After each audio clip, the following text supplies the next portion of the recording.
Okay, I have a plan. I have something I want to talk about for around 10 minutes. And after those 10 minutes, I hope there'll be lots of questions because I enjoy answering them.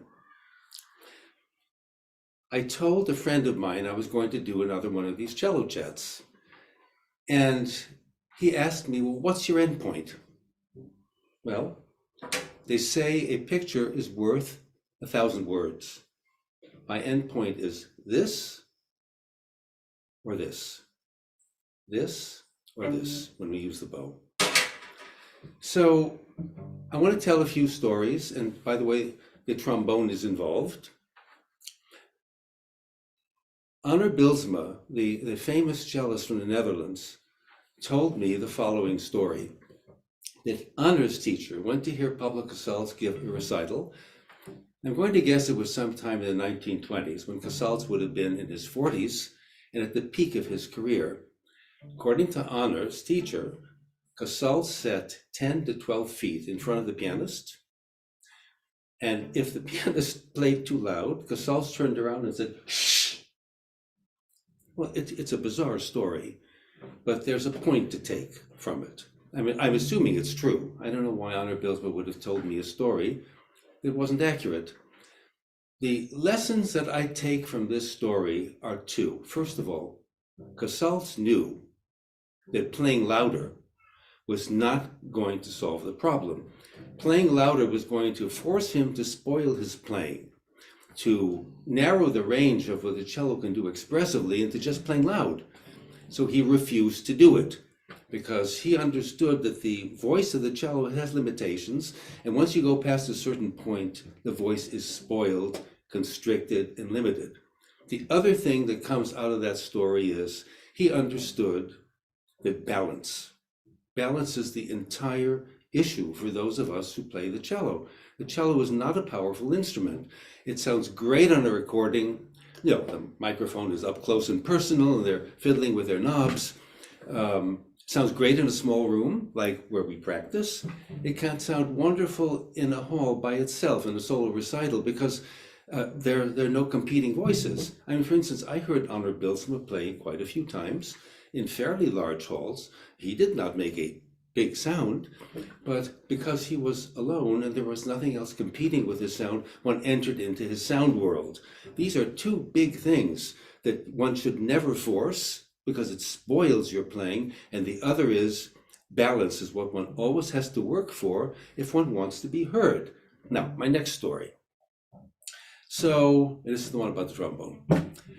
So I'm a late starter on the cello. I was 22 when I first went to music school. I dropped out of Harvard Graduate School. I became a sophomore at the New England Conservatory, where I also worked as a janitor. I was the worst janitor in the world. I'm sure no janitor could compete with me.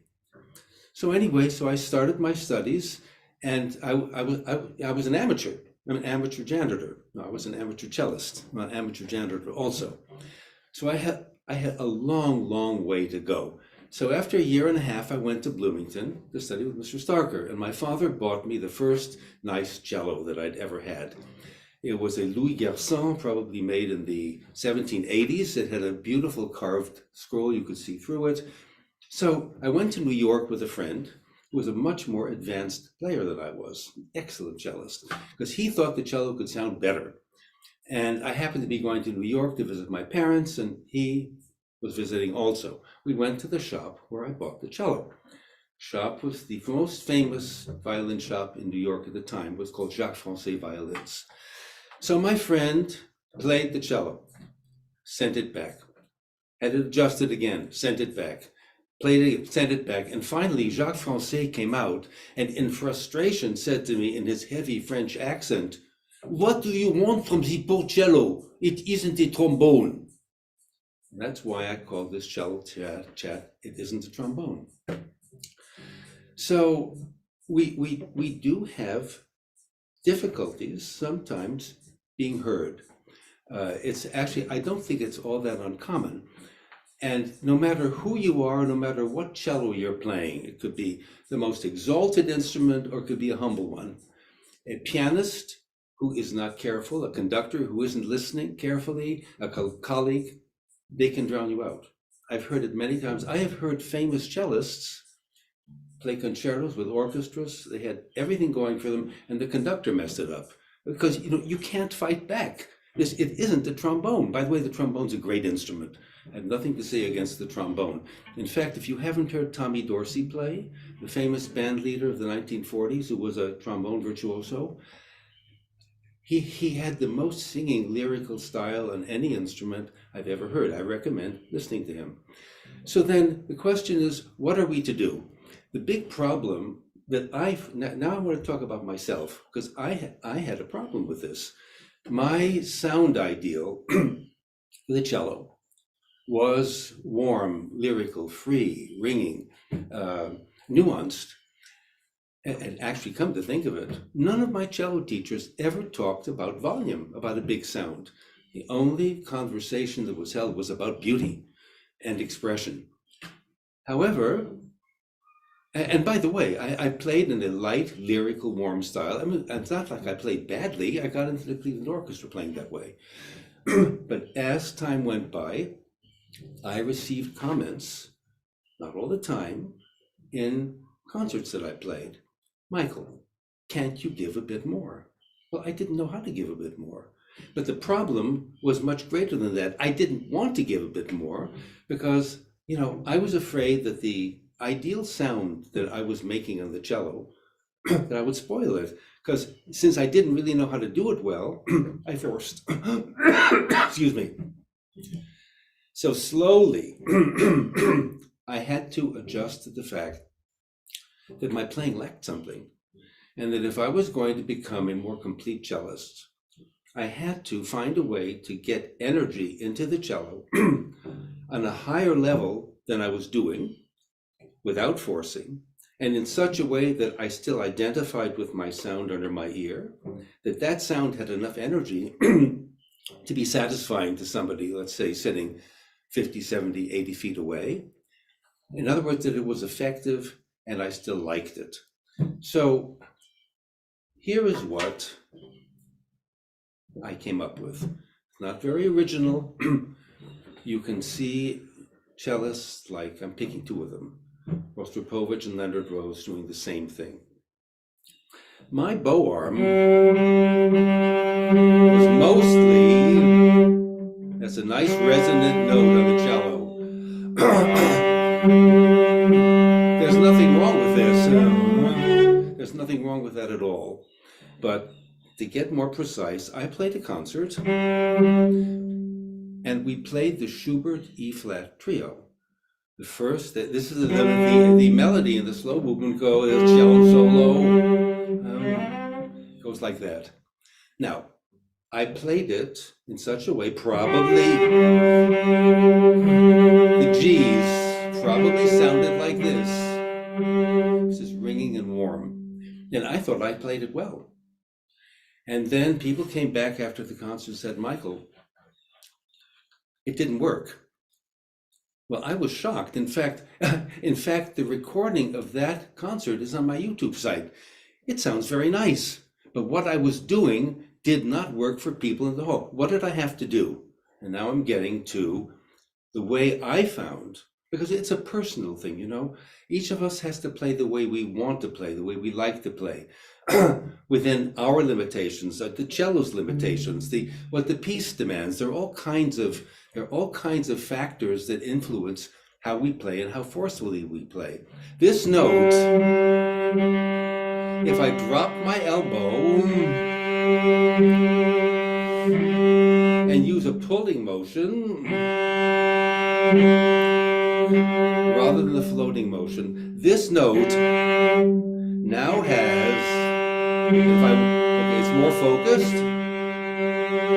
and I warm it up with my vibrato. That would have worked in the hall.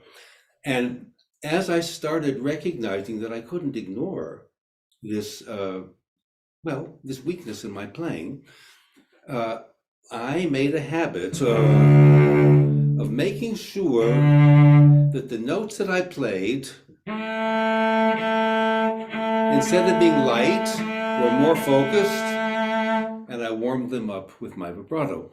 And my playing did improve. Now, you can watch, this is not meant to dismiss any of the other great cellists. It's just that both Rostropovich and Leonard Rose, if you watch what they do with the frog, they come here, their hand comes around, and they pull. They pull against the string. They don't press on it, they pull against it. And this is where the French really got things right. French get a lot of things right. Let's see.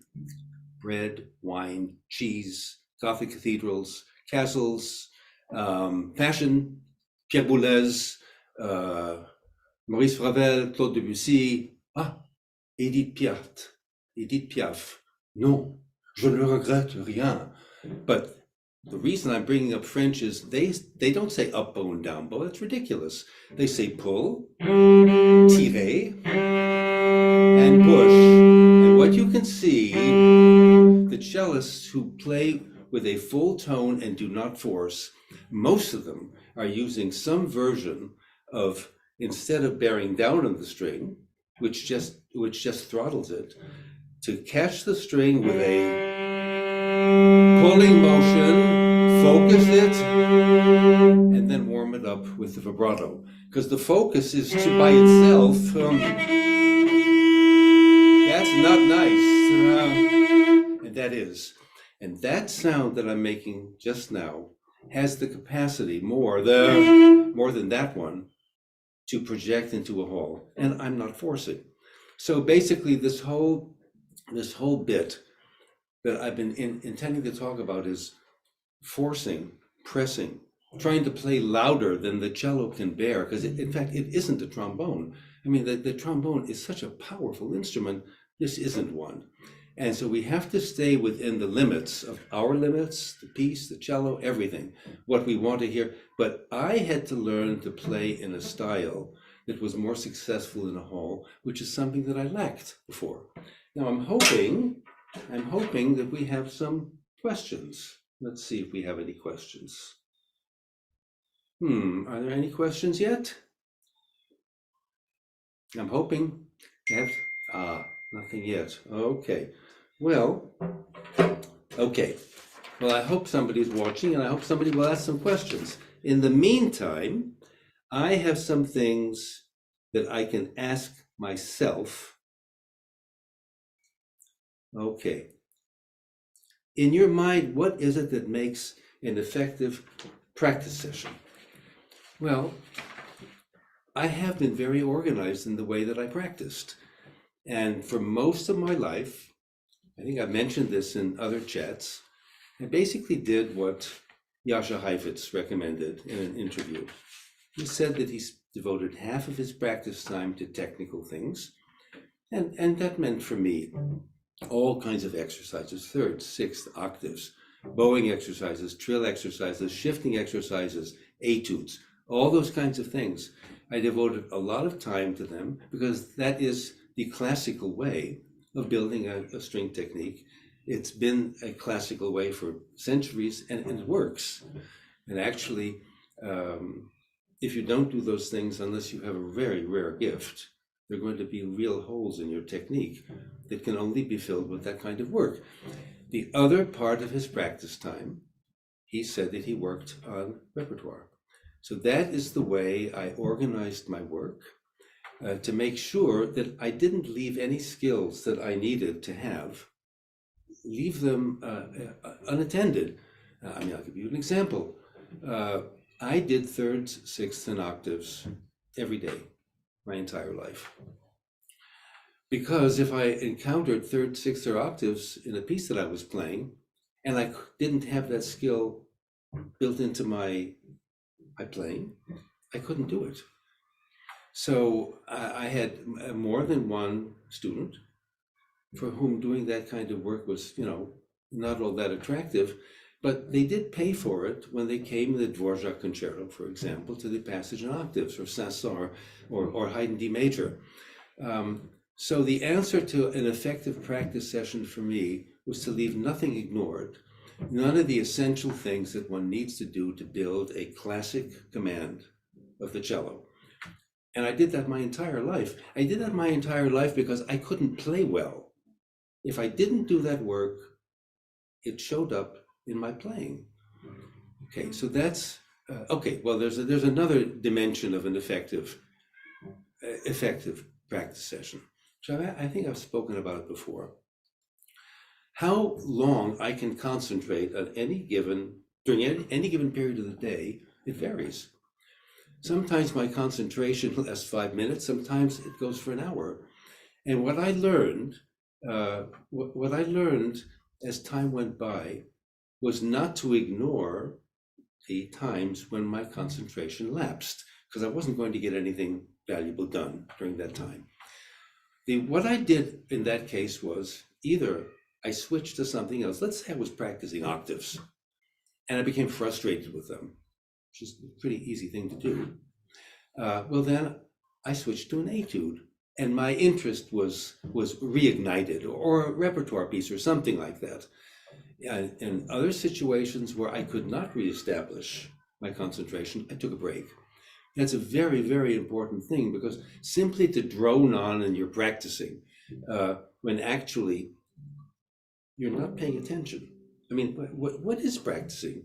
Practicing is using your ears to make a judgment of how you sound. Actually, there was a very nice thing that I read by an English cellist. He said he had a method. It was make a plan, play, judge. Plan, play, judge. He said he repeated that sequence many, many times during a practice session. And after the judgment is made, if you solved whatever it was you wanted to solve, fine, then you went on to the next issue. If you didn't, you made a new plan. In other words, you didn't just repeat the same thing the same way, because it was not going to change. Now, all of these things, by the way, I wasn't perfect at any of this. I was very careful to be honest with myself, actually, about this whole challenge of becoming a good musician. I always had to put more pressure on myself than I thought anybody else would be willing to. It was the only way. Actually, people have criticized me. Michael, why are you so harsh with yourself? Why are you so serious? Why this, why that? Well, I was the only one who could impose the kind of standards that I wanted to reach, impose them on myself every day. So I did. I think that kind of answers, oh yeah, how did I structure my practice sessions? Well, usually I practiced a couple of hours in the morning. And when I was in school, the afternoons were full. And later I was, teaching in the afternoon, or I had orchestra rehearsals. Generally, I like to practice in the morning, do other things in the afternoon, and then practice some more at night. I mean, I don't do that anymore. My playing days are over. But that is what I did. I hope that was helpful. And it was a very disciplined environment. And now, it doesn't work for everybody, but I'm just telling you in all honesty, I never could have learned to play well without exerting constant pressure on myself to live up to the standards that I had set for myself and to reach for them. Because you never do arrive. It's the expression, the horizon is always receding. And actually that is what has kept me going as a musician and has given me a very satisfying life. Oh, I have a nice story to tell. I think I told it once before. I saw an interview with the sculptor, the English sculptor, Henry Moore. And Henry Moore said exactly this. He said, the way to have a happy life is to pick something you love more than anything else, something you will never, ever do as well as you want, and to spend your life working at it. That's exactly what I've done. It might not make sense to some people. I didn't do this to prove something. I didn't do this to, I don't know. I didn't do this to make some kind of reputation. I did this because the work inherently was interesting to me and valuable to me and meaningful to me. And that you can call it idealism if you like. That idealism has kept me going forward, step by step, my entire life. Well, let's see. Are we still not having any, still no questions? Okay, let's see. Oh, can you talk about the extent to which this pushing depends on one specific instrument and bow? Well, here's the issue. Yeah, I'll try to, yes. Well, first of all, every cello has its limits. This is a very, very wonderful modern instrument made by David Wiebe. David Wiebe is a maker in Woodstock, New York. I think one of the best. And it's a wonderful sounding cello. Now, it's one of the best modern cellos I ever played, and that's why I bought it. So this cello, of course, will have different possibilities from a Stradivarius. The bow that I'm using is made by Charles Espy, famous bow maker in Oregon, I think. Yeah, I think so. Or in Washington, Oregon or Washington. Well, would a picot be very different? Yes, that's true.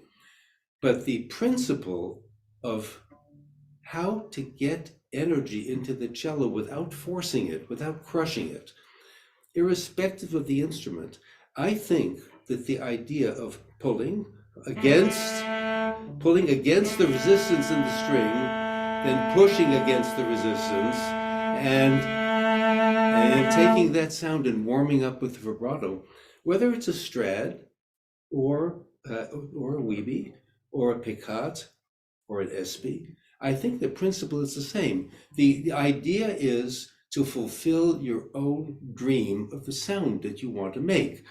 The point that I was making earlier in this chat was, when I was younger, I actually rebelled against playing powerfully. It was just not something that interested me. I wanted warmth and freedom and nuance and expression and beauty, all the things my teachers talked about. Nobody ever talked about playing loud, the big sound. I never heard that phrase until recently. So that was my sound world, and the way I approached it, because my tastes are on the refined side, it turned out it was good, but it lacked something. And the only way, and so when I tried to overcome my playing, which was too light, well, at first, look what I'm doing. I tried pressing. Well, I'm not sure, it wasn't that bad, but still, I did not know, how can I get more energy from my body into the cello? Well, the pulling motion, let's talk about pulling. Suppose you're pulling a door that's stuck. Look, I'm using my whole shoulder. Tug of war. Pulling a suitcase, I'm using all of this. I'm not doing it from my arm.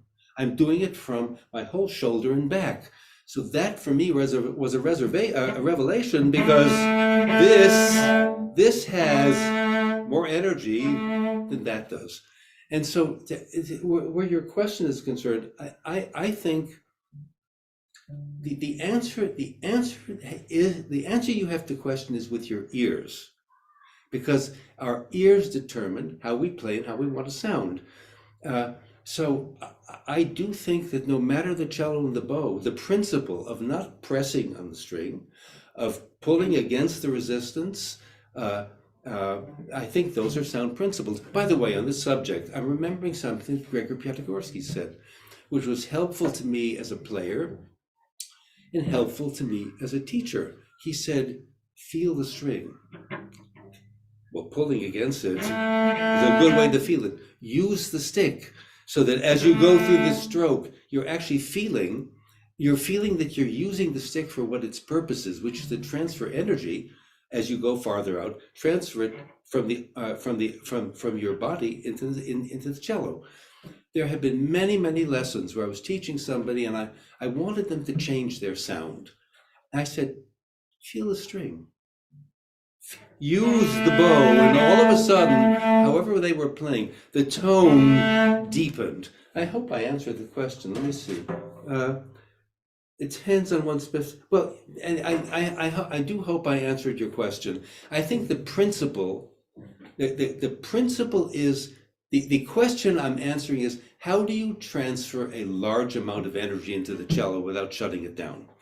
And I do think that the pulling motion plus speed, of course. The speed always has to be greater than the greater than and whatever pressure more pressure than speed gets that. Too much speed and too little pressure gets that. This is somehow a mean. I hope I answered your question. If I didn't, please ask me again. All right, what do we have here? Can you talk about finding a vibrato to complement a? Yes, I can. That's a great question. Oh, that's a great question. Okay. Whoops, what's happening here? Just a second. Okay. When I make a more focused sound like this, that is not a nice sound. To make it a nice sound or a warm sound, I have to use a wider vibrato than if I play lightly. I can make a nice vibrato with a very, very narrow focus. But if I play with a more focused sound and I make a narrow vibrato, it doesn't open up. The idea is to focus with the bow and take that narrow beam of sound and open it up with the vibrato. Let me do it on the A. So here, that is not nice. That's getting it. Now, if I play lightly, I can use a very, very narrow vibrato. If that wasn't an adequate answer, please let me know. So basically, the answer to the question is, the more focused the sound, the wider the vibrato has to do so that the sound is spread, because it starts at a very narrow focus and you need to spread it out. If you start with a sound that has a broad focus, like when I'm playing lighter, then you can use a narrower vibrato. I hope that was a good answer. Okay, my vibrato is, what functions does the pad of the finger perform creating vibrato? Is it merely rolling the finger over the string, or is it the pad of the finger gripping the string? Okay, that's another great question. Thank you. Okay, first of all, the key thing about vibrato is it has to confirm the pitch. It mustn't distort the pitch. So I'll show you. If I vibrate over the top of the note, it sounds like that. If I vibrate below the note too much, it sounds like that. I was taught to go below the note and back up to the note. So what is confirmed at the top of the movement is the pitch. So I'm not going over, I'm not going under. This is G, and I've kept the pitch true. Now, to your question, if I want to make a fatter, more lyrical sound, I use the pad of my finger. So this is what my sound would sound like if I use my fingertip. And the pad. So the string is embedded in a softer part of my finger. And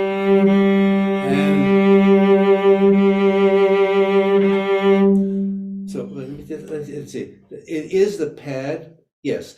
When I am playing, okay, I'm not rolling the finger. Rolling the finger would sound like this. I'm not doing that. What I'm doing is a motion. I hope you can see what I'm doing. A motion like that, not like that. So I'll do it slowly.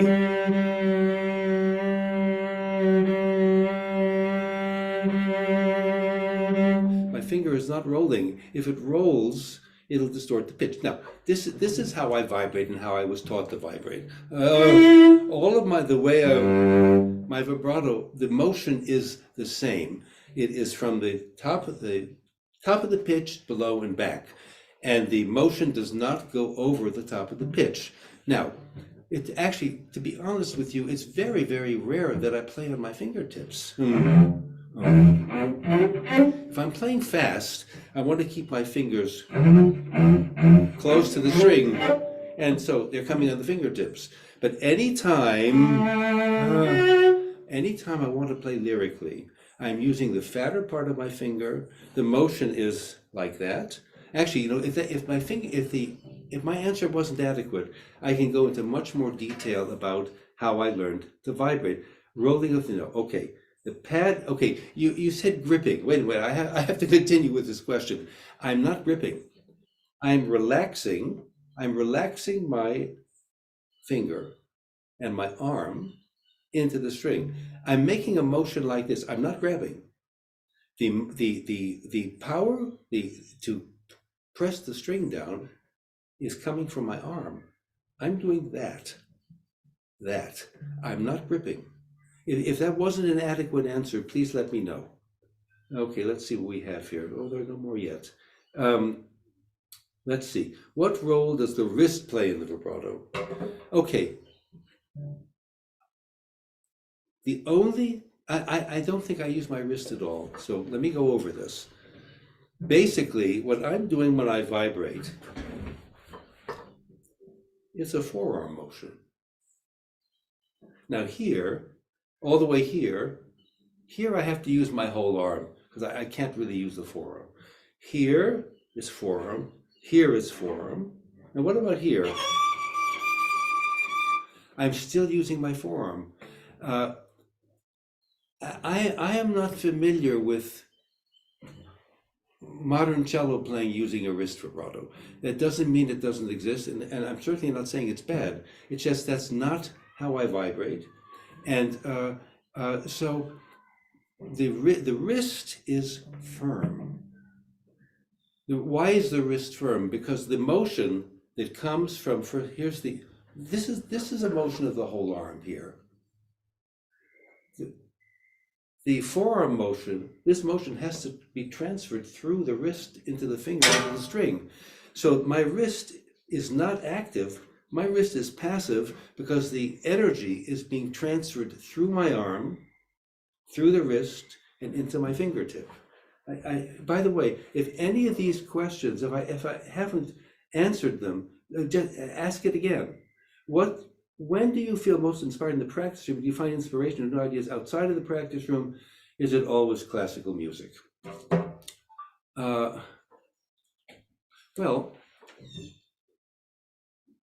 I come from a family, actually, my last CelloChat, I mentioned this. My great-grandmother was in Tchaikovsky's harmony class in Moscow. My grandmother studied with, among others, Ferruccio Busoni. My grandfather was on the original faculty of Curtis when it opened. His brother, Joseph Press, was the original cello teacher when Eastman opened. So I have classical music. If anybody could have it in their blood, I said in this other CelloChat, I've never met anybody who is a fourth generation classical musician, but I am. So I like other kinds of music. I mean, it's off the top of my head, Miles Davis, I think, is incredible. I like pop music. I don't spend a lot of time listening to it, but I see its power and it's fun. But the music that touched me early was classical music, what we call classical music. And I'm going to include everything from Gregorian chant to something written today. I'm not limiting it to a certain period. Inspiration, what was it? What do you feel the most inspired? Okay, do you find inspiration? I'll tell you where I find inspiration. I find inspiration in the music itself. I remember a student once asked me, where do you get your energy? Because I'm just an ordinary guy. There's nothing special about me. I get the energy from the music. Music is human energy turned into sound, organized. Human energy turned into organized sound, no matter what kind of music you're talking about. There was silence before, and suddenly there's music. And it is the energy in the music, the pathos, the joy, whatever words you want to find. Those are the ones. That's where I found, if you call it inspiration, that's why I wanted to become a musician. That in that sense, it inspired me to want to devote my life to this. Let's see, did I answer that question? Most inspired in the practice room. Okay, I didn't always answer. Well, I kind of talked about that before. There are times when the practice time drags. or one isn't able to concentrate. And then I switched my emphasis to something else that renewed my interest, or I took a break. But the truth for me is working every day to do something that was meaningful and beautiful to me, something that was a treasure of this tradition of music. That in itself made me get up every morning with energy and enthusiasm and go to the cello case and open it for another day of work. I realize that might sound naive to somebody, but no, that's how I am. Okay, what do we have here? 2 more questions. Okay. Good.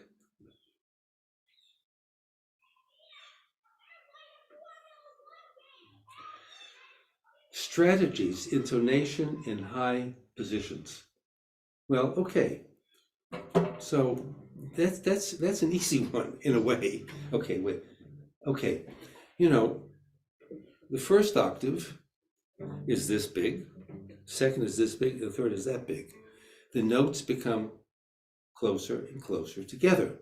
So, a good vibrato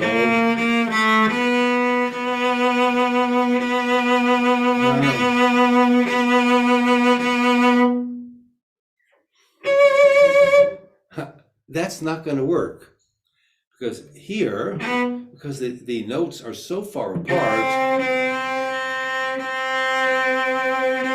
I could use, let's say, the opening of the slow movement of the Dvorak. I'm not going to do that. I'm going to do that. Now, what about this D? No, it's not going to work. Suppose the slow movement of the Dvorak concerto began on this note. Whoops. Okay, well, never done that before. Okay. The vibrato has to be narrower because the notes are closer together.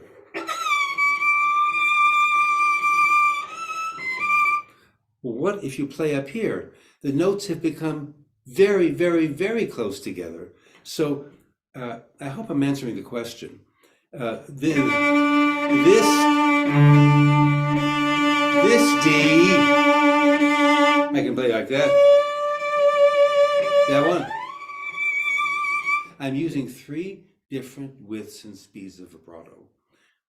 And it's because of the nature of the string. Now, if you want to go wild, you know, if there's some, for example, there are cello solos in Shostakovich symphonies.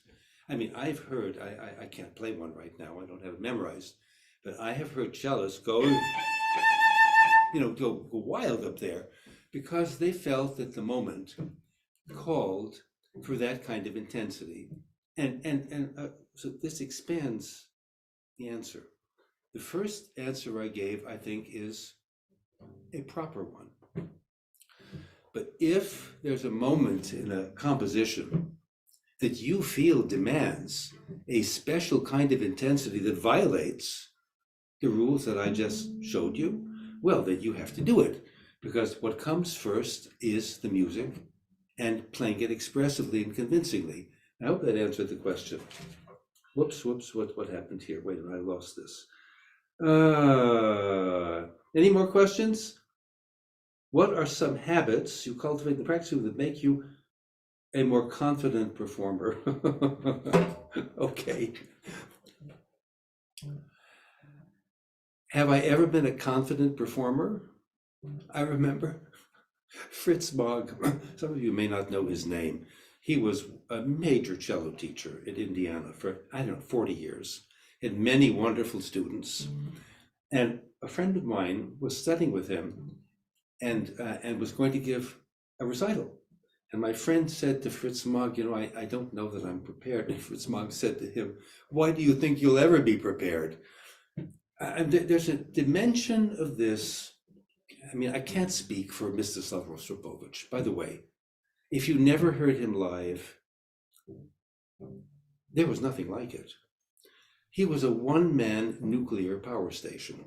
I heard him give a recital in Carnegie Hall. The sheer power and intensity of his playing, and this is not to dismiss any of the other great cellists. He really was a one of a kind. But I don't know how Mstislav Rostropovich felt before he walked out on stage. I do know that Mr. Starker told me he was terribly nervous.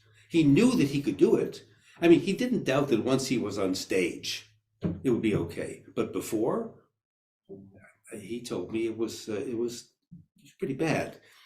So to answer your question, the way that I worked to have a better chance on stage rather than a worse chance of playing well was to practice, to leave nothing unexamined.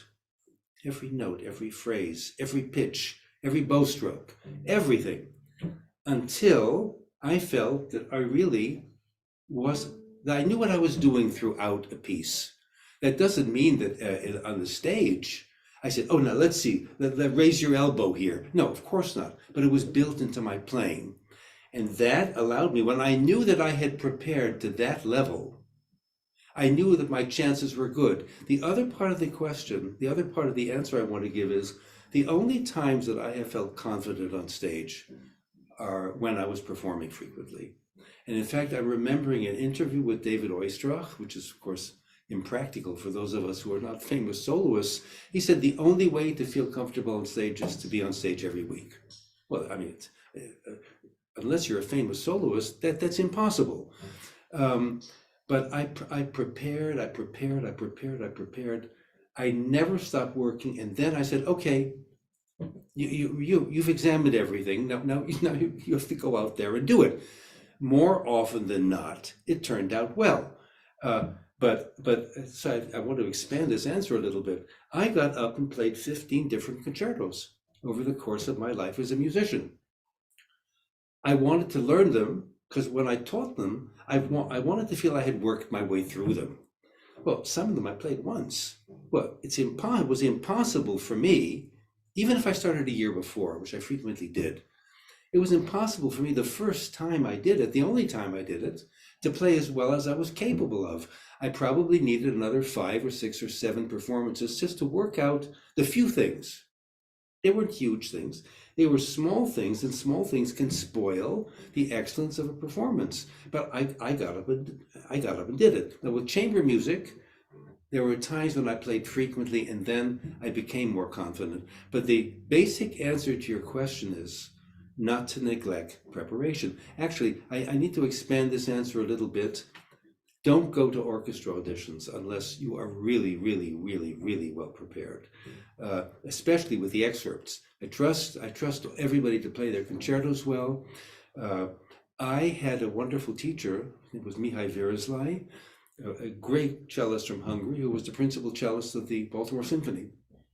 I was in the Army band, and I went to Peabody to take lessons with him. We studied all the orchestra excerpts in detail. But he was a master cellist, a beautiful sounding cellist, a friend of Mr. Starker's. When I went to my Cleveland Orchestra audition, which, by the way, don't get the wrong idea. I was lucky, okay? I got the job, but am I going to tell you it was inevitable? No. But, I mean, by the way, in those days, there were no lists. There was no such thing as a list. But we had worked on those excerpts so thoroughly, on all the standard excerpts, that actually I felt, although I didn't know what they were going to ask me, I felt that, within reason, I was well prepared. The story of my life is preparation, preparation, and more preparation. I hope that was helpful. I think that marks the end of the questions. Do you have any closing remarks? Would be great. Let me know once the live broadcast is concluded. Well, closing remarks. Well, I've enjoyed doing these cello chats. I hope that the information that I offered about getting energy into the cello without forcing the cello, which has to do with a pulling and pushing motion and never a pressing motion. I hope that was helpful. And since it's the beginning of the school year, those of you who are students, I wish all of you a good year in school and thank you for attending the Cello Chat. Okay, that's it.